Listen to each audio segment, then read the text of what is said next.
Guys, आज हम देखने वाले हैं मिस्ट्री शॉप 10.0। तो ये मिस्ट्री शॉप अभी इंडोनेशियन सर्वर में चल रहा है और इसकी 100% गारंटी नहीं है कि वो इंडियन सर्वर में भी आए।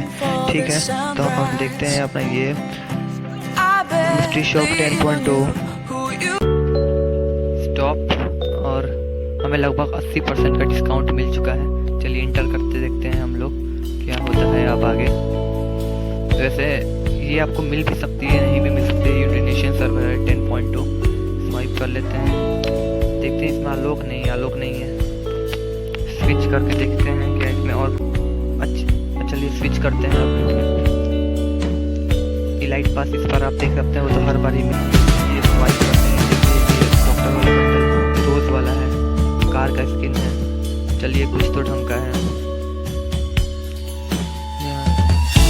ये वाला बंडल है जो इंडोनेशियन सर्वर में चल रहा है। मुझे तो सच में ही बड़ा बेकार बंडल